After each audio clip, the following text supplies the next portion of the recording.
Okay, good evening mga kamaykats, no? So, meron akong gustong itanong at matagal ko na 'tong pinag-isipan mga kamaykats na paano kaya hindi mo matutuparan yung mga pangarap?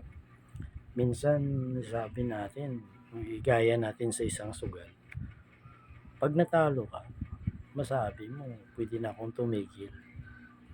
Pero ang pangarap, 'pag itinutuloy mo, hindi ka pa natatalo. Meron mga ups and down na dumarating sa buhay mo. Pero ang kailangan mo lang ay pagpupursige at panalangin sa Panginoon. Alam ko darating ang araw, maging isa ka ding successful. Siguro kailangan mo lang bigyan halaga o importansya ang mga bagay na nagkakamali ka. Para doon, makikita mo na sa susunod mong step ay masigurado mo na kung may mga nagawa ka mong pagkakamali ay hindi na masyadong mabigat, hindi na masyadong marami. So, kailangan mo lang talagang pansinin. Kahit maliit yun yung bagay, kailangan mong pansinin. At bigyan mo ng importansya na sana makorek ko to. Dahil yun naman talaga ang kailangan para maabot mo ang pangarap sa buhay. Minsan nga nasasabi ko na may kasabihan na we begin in a, only in a one tuldok. Nagsisimula po tayo lahat sa tuldok. Kahit sa paggawa natin ng pangalan, pangarap, plano, o mga bagay na gusto nating abutin ay nagagamit natin sa pamamagitan ng tuldok. Kasi doon sa tuldok, yun ang simula, starting point up to the end of your success. Kaya naniniwala ako na one step is the beginning of 1,000 miles to be success. Kaya kailangan nating i-free, i-work out, at siyempre kailangan mo din yung mga kaibigang tunay. Hindi yung mga kaibigan na nagpababa, na tumulong pababa at hipuin ka pababa. Yung mga kaibigan na nagbibigay sa iyo ng advice, nagbibigay sa iyo ng encouragement, na kahit ay may mga panahon ay kay hindi nag-success, nandyan sila na sumusuporta at ginagabayan ka. So yun ang mga tunay na kaibigan. Pero hindi lahat ng kaibigan na ay masabi mo maayos. May mga kaibigan kasi na kaibigan ka nilang nila dahil may maaasahan sila sa iyo ngayon. O may kaibigan din na kaibigan ka nila ngayon dahil mayroon ka ngayon. Pag wala, iiwan ka din sa iyo. Yung kaibigan na hanapin mo, yung kaibigan, mayroon ka man o wala, nandyan pa rin sila.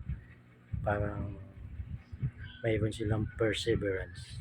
Mayroon silang, parang sabihin natin, parang loyalty na pagiging isa ninyong tunay na magkaibigan.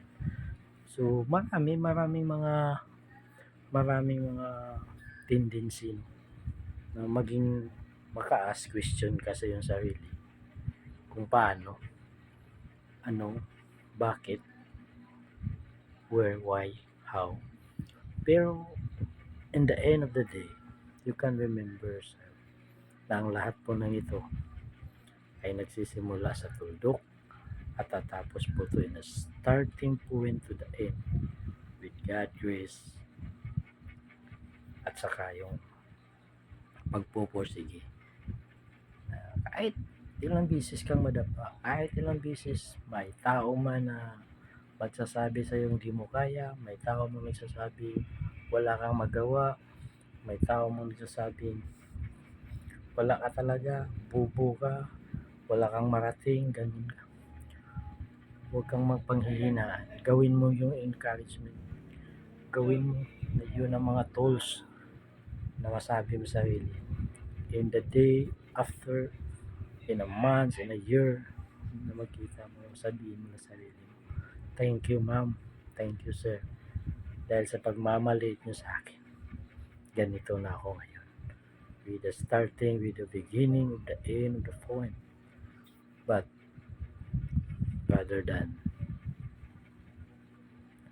ako na to, mga kamaykats, suportahan po natin ang ating sarili, kaibigan, kapamilya, lahat po na nangailangan ng tulong, hindi man pinansyal, hindi man mga importanteng bagay, kundi tulong ng pagpaunawa na kailangan natin ng pagmamahal, pagmalasakit, para maabot natin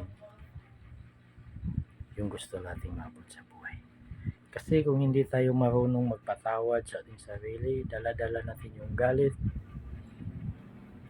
hindi din tayo, wala tayong karapatan na humingi ng sorry kay God.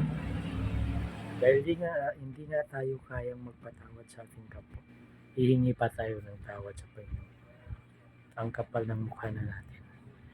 Kaya before tayo humingi ng tawad sa Panginoon, patawarin muna natin yung ating sarili, yung mga tao nakasala sa atin, at tayo po'y magmahal sa kapwa. Magmahal na magmahal na magmahal. Wala pong katapusang pagmamahal. Yan po ang gusto kong iling sa inyo. Dahil yun po ang mga tools na tayo'y magkakaisa at magkakasama-sama. Kung tayo'y kukunin ng Panginoon, tayo'y magsasama doon. Dahil puno tayo ng pagmamahal, malasakit sa kapwa. Magandang gabi po, mga kamaykats.